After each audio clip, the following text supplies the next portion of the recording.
A nossa cultura, meus irmãos, está saturada de falsos ensinamentos sobre o que significa ser abençoado. Mas o que é que a Bíblia diz sobre a vida abençoada? Nós estamos caminhando por uma parte importante da nossa série de mensagens. Porque eu creio, meus irmãos, que Deus quer abençoar a nossa vida. Você crê ou não crê? Ele quer nos abençoar. Mas como que nós podemos viver realmente uma vida abençoada? Nesta série de mensagens sobre a vida abençoada, nós já percebemos aonde que a vida abençoada começa. A vida abençoada, ela começa no coração. Ela começa no coração.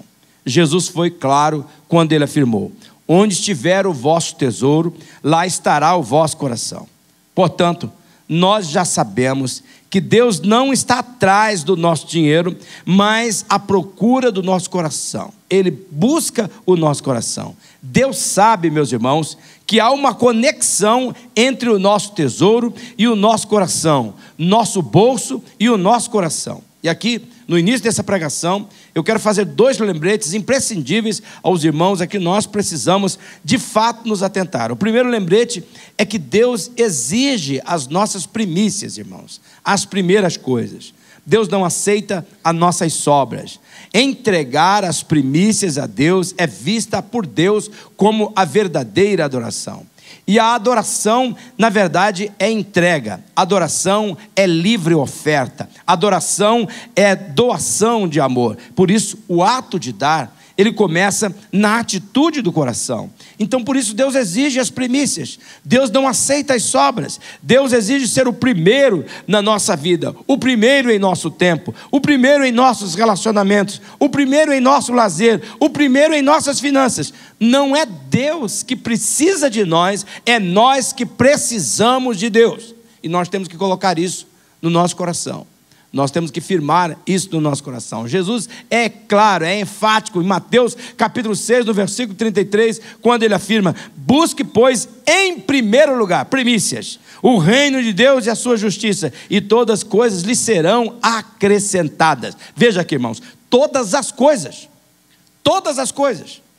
Por favor, Deus exige as primícias, e não é porque Ele precisa das nossas primícias, é que nós precisamos dar as primícias para nós dependermos dEle e recebemos todas as outras coisas que nós carecemos. O segundo lembrete, eu quero fazer sobre as exigências do processo da multiplicação. Porque muitas pessoas são abençoadas, mas não multiplicam de bênção. Não há essa fartura, essa abundância.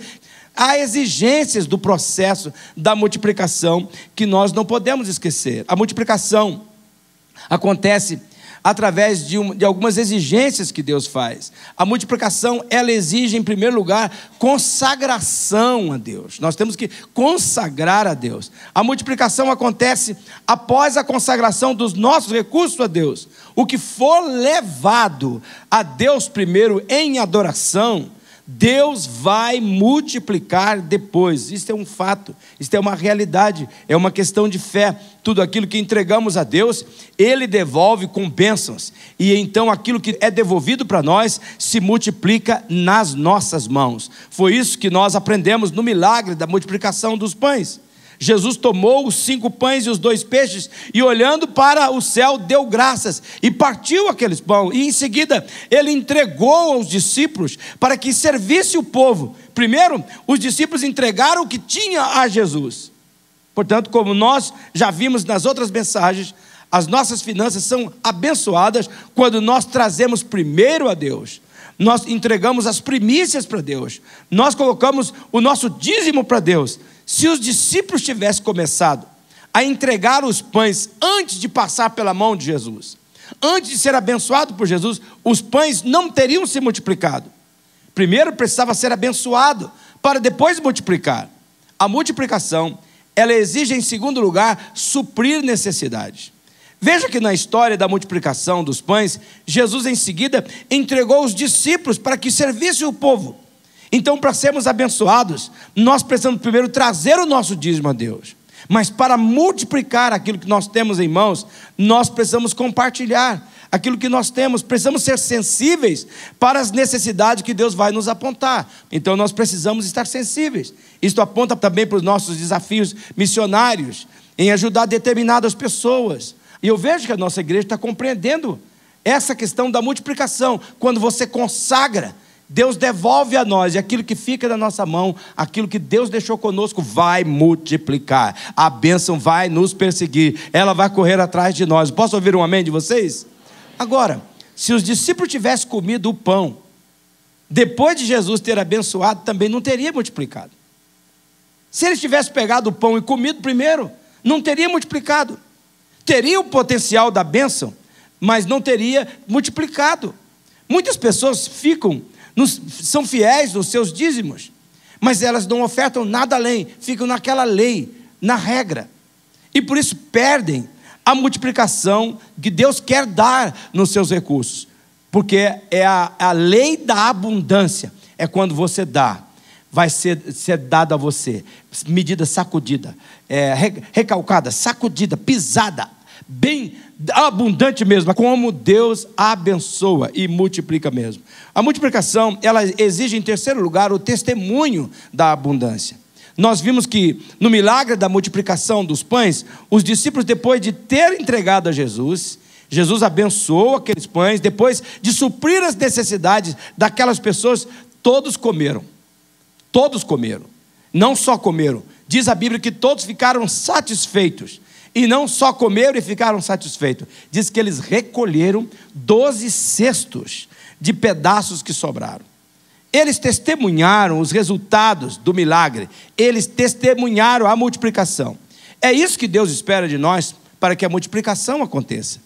Se nós seguirmos, irmãos, as orientações de Jesus, nós vamos testemunhar os feitos de Jesus. Nós vamos celebrar a abundância de Jesus. E a abundância é satisfação. Ela não significa desperdício, porque veja que eles recolheram 12 cestos.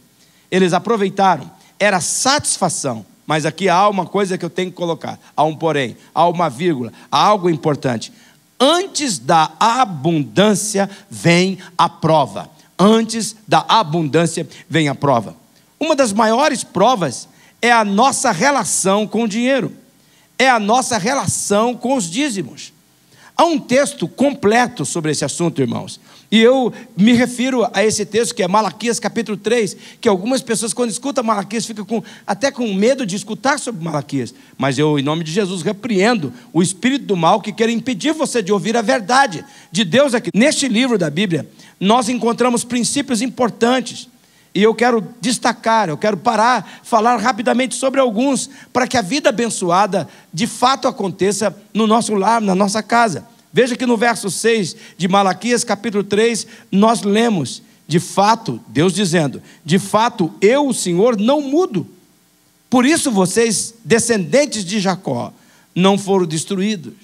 Deus está aqui se referindo ao povo de Israel. E como nós percebemos, Deus continua sendo o mesmo. Ele diz, eu sou Deus, eu não mudo. Ele não muda. Deus é o mesmo ontem, hoje e será eternamente. O que ele falou está falado. O que ele disse está dito. O que ele abençoa está abençoado. Ele é o mesmo ontem e hoje será eternamente. Agora o verso 7.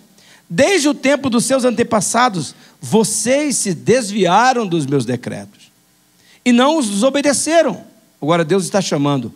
Volte para mim, eu voltarei para vocês, diz o Senhor dos Exércitos. Mas vocês perguntam, como voltaremos?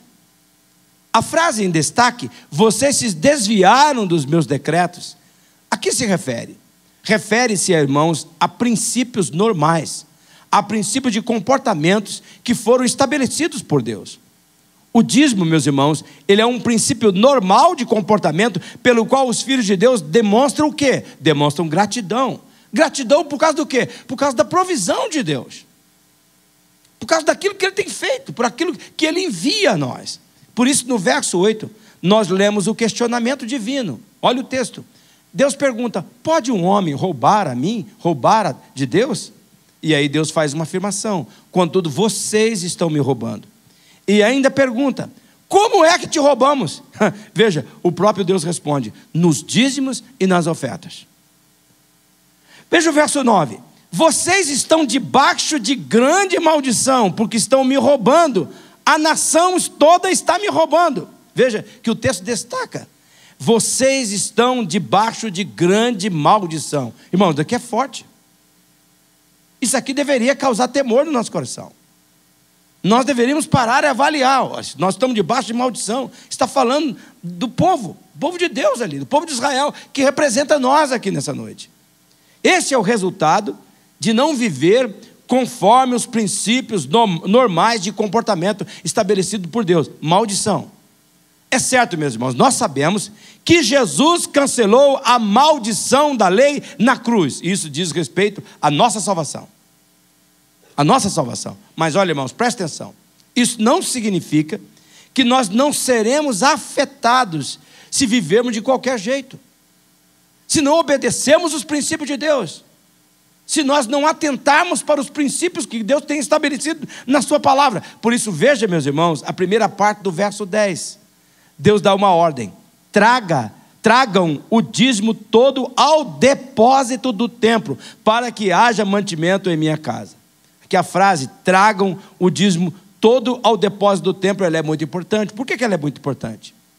Porque é verdade que Deus possui todas as coisas, meus irmãos. Porém, ao retermos os dízimos, nós estamos retendo algo que não pertence a nós, que pertence ao depósito do templo, que pertence a Deus, portanto, não é nosso, é de Deus, é da casa de Deus. Agora, veja a continuação do verso 10. Deus faz um desafio. Ponham-me à prova, diz o Senhor dos Exércitos, e veja se eu não vou abrir as comportas dos céus e derramar sobre vocês tantas bênçãos que nem terão onde guardá-las. É demais, irmãos. É demais. Eu cresci, irmãos, nesse ambiente de pobreza extrema, mas vendo farturas de Deus. Deus sempre colocou nos meus olhos farturas de Deus. Eu não via as misérias da vida, eu via as farturas de Deus, que Deus estava fazendo. Veja aqui que nesse texto que Deus desafia a mim, Deus desafia você. Ponham-me à prova, diz o Senhor dos Exércitos, e vejam se não vou abrir as comportas dos céus e derramar sobre vocês tantas bênçãos que vocês nem terão onde guardá-las. Não vai ter onde guardar. Deus diz, ponham-me à prova. Como nós percebemos, trata-se de uma mão de via dupla. Traga e comprove. Traga e comprove. Não é comprove antecipadamente e depois traga. Não, traga e comprove. Aqui, irmãos, deixa eu fazer algumas explicações muito importantes.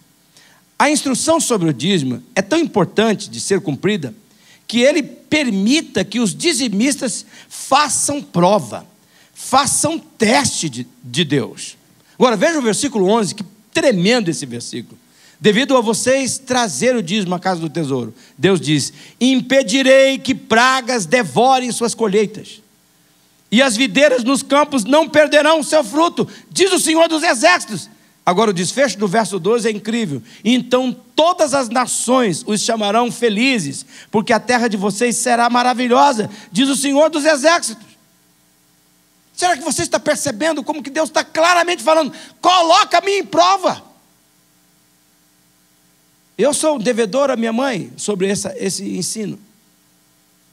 Nesses meus anos eu tenho visto a minha vida num processo, como diz lá em Provérbios, que a vereda do justo é como a luz da aurora.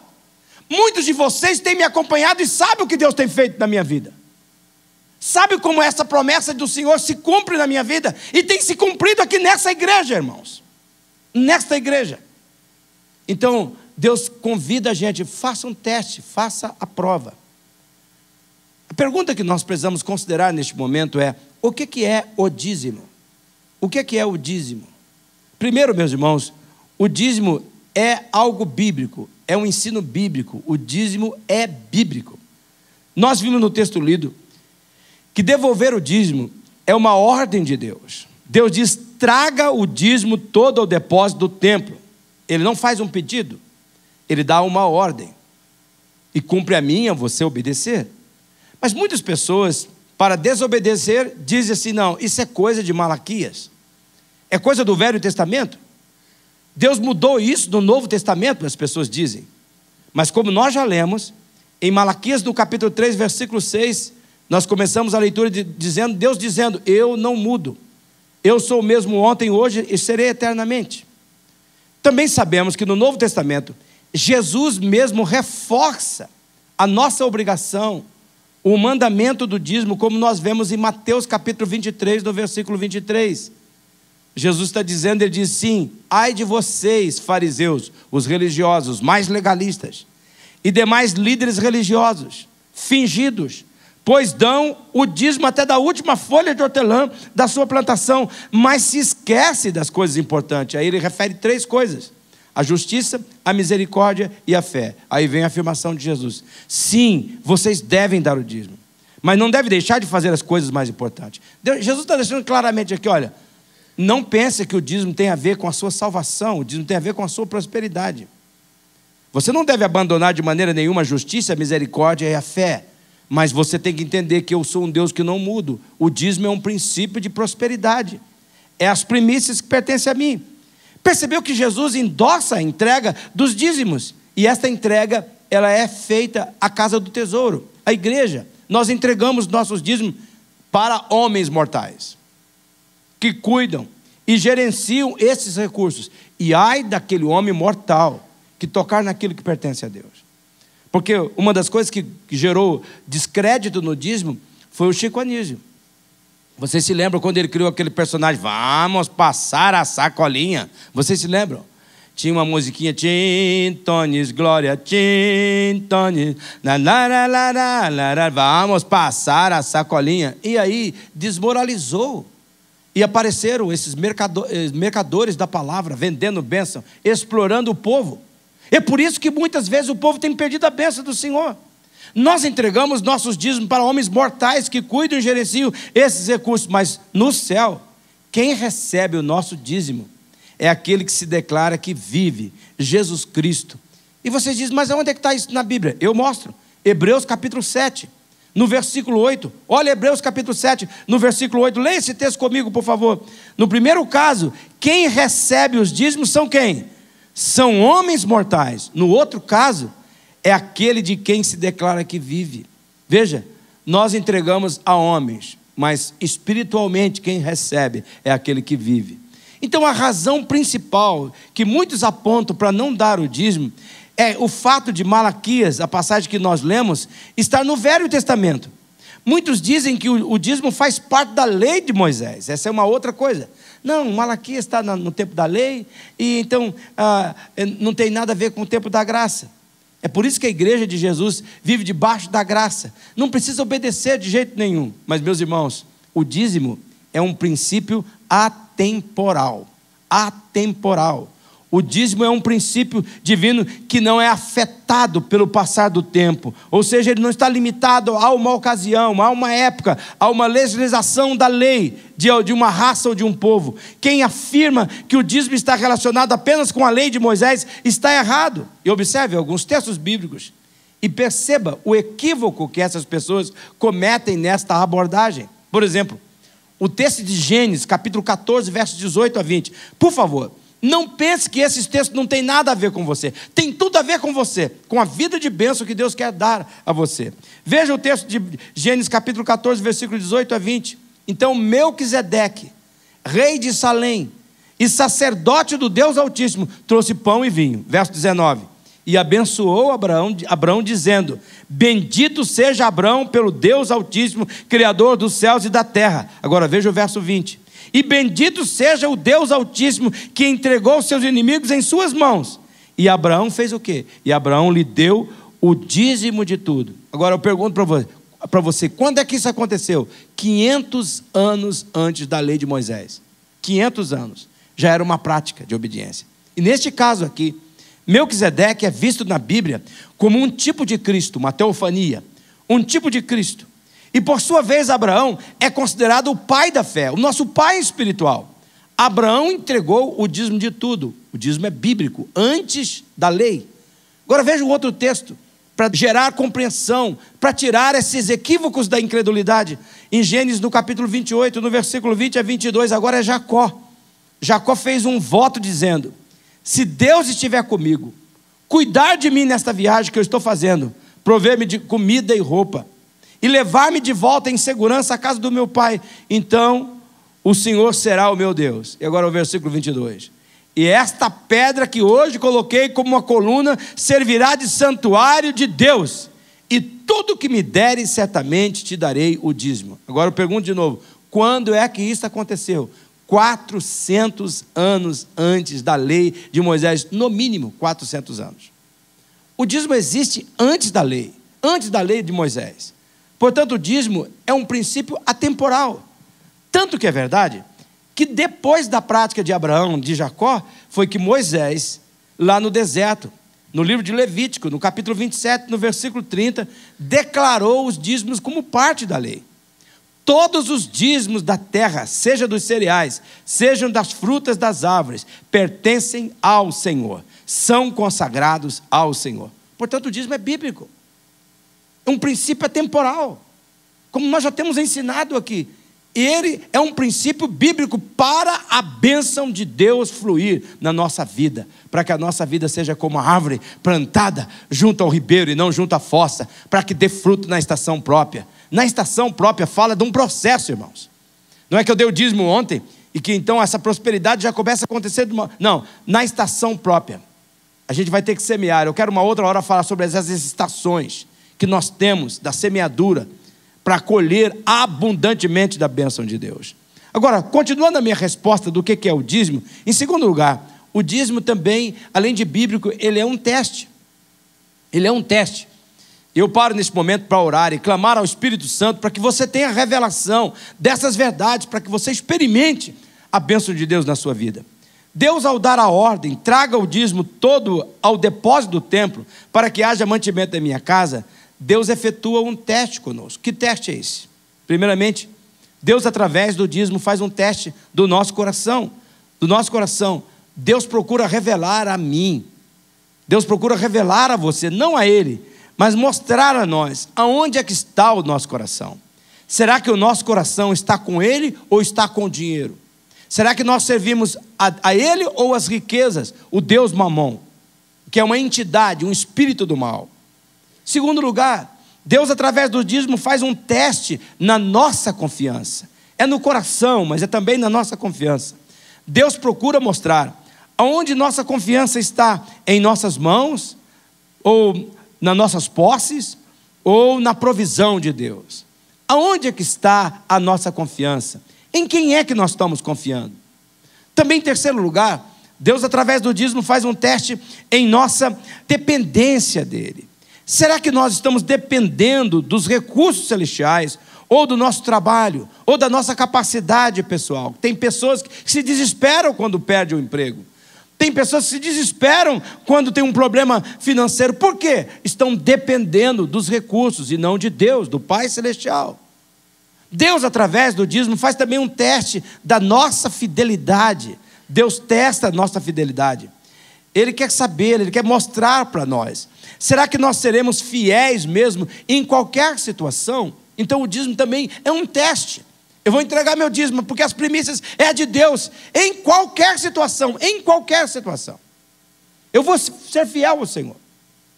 Eu já contei aqui, mas preciso contar de novo. Eu era pastor, eu era seminarista na igreja de Mandacaru, e a Esther, que é a esposa do pastor Bianco, que era minha ovelha. Eu não sei se ela vai se lembrar, mas numa noite de domingo, eu era seminarista, só tinha dinheiro da passagem de ônibus para ir a Londrina, para estudar no seminário. E Deus, a voz falou comigo assim: pega todo o teu dinheiro e coloca lá em cima da mesa, na hora da oferta, lá na Rua da Lapa, número 51, que era a nossa igrejinha. E eu peguei, sabe, eu gostava de guardar o dinheiro. A gente era menino naquela época, fazia coleção de marca de cigarro. Vocês se lembram? Quem é que fez isso? A gente fazia aquele pacotinho, colocava no bolso assim, ficava arrumadinho, fazia de conta que era dinheiro. Mas era tudo coisa de maço de cigarro que a gente pegava na rua. Cada bobeira que a gente tinha naquela época, né? Era a forma da gente brincar. E eu arrumava meu dinheiro daquela forma. E eu nem contei. Eu só sabia que era todo o dinheiro do mês que eu tinha para minhas viagens, de Maringá a Londrina. A conta certinho. E coloquei lá na oferta. E sabe, meu coração entrou num descanso tão grande. Era um teste que Deus estava me fazendo. Terminou o culto, nós fomos dormir. No outro dia eu arrumei minha mala. Eu escutei uma buzina. Fui lá fora. E era um casal de americanos que veio me trazer, me dizer que já tinha chegado de viagem. Eu tinha ficado de guarda na casa deles. E eles me botaram um envelopezinho no meu bolso. Eu nem me toquei, falei assim, americano gosta de fazer esse thank you, God bless you, escrito num papelzinho, colocado no bolso da gente. Então eu já estava meio desconfiado, deve ser um cartão de agradecimento. Fui pegar a minha mala, depois de almoçar, por volta de meio-dia e pouco, diz, agora eu vou embora, vou pegar o ônibus na rodoviária.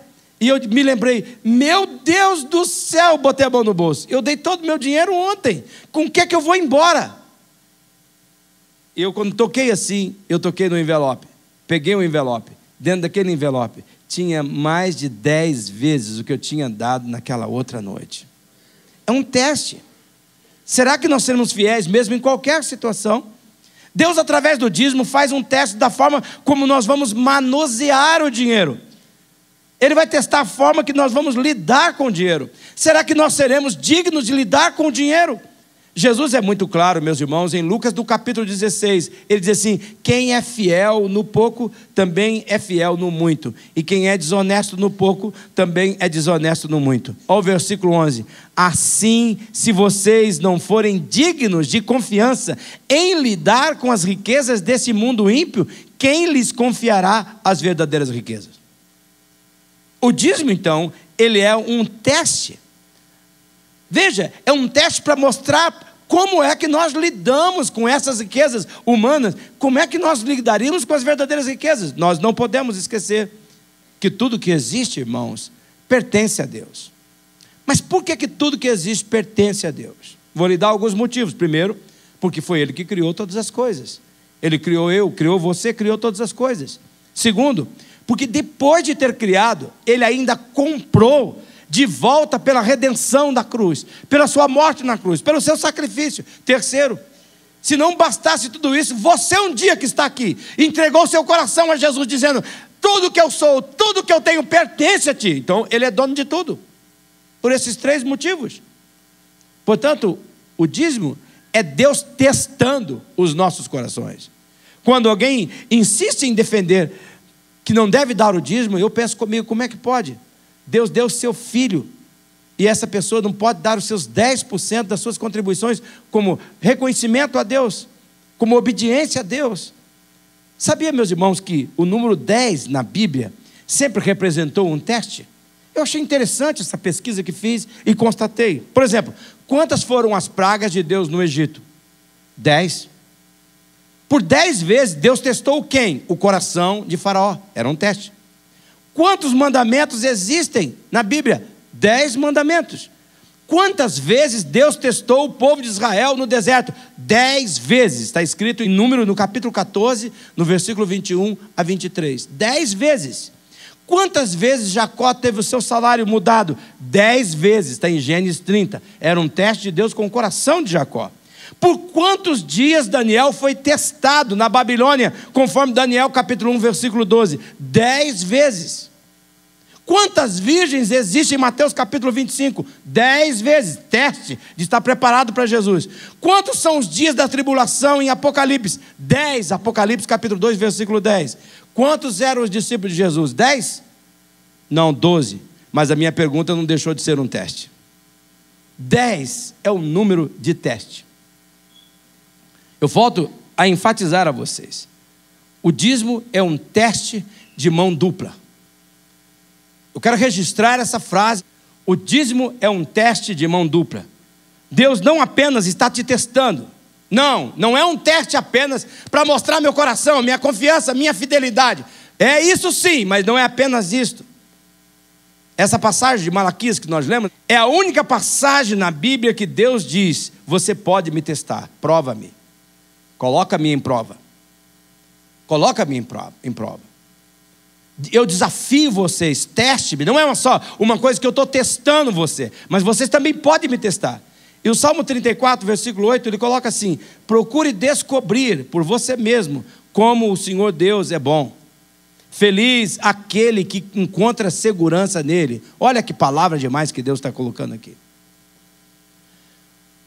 Deus está, eu creio, meus irmãos, que Deus está mostrando para nós nessa série de mensagens como é que a vida abençoada acontece. Ela acontece com as nossas primícias. Está aqui, é o primeiro lugar. Deus tem que estar, não é o dinheiro, é a questão do coração. Deus tem que estar no primeiro.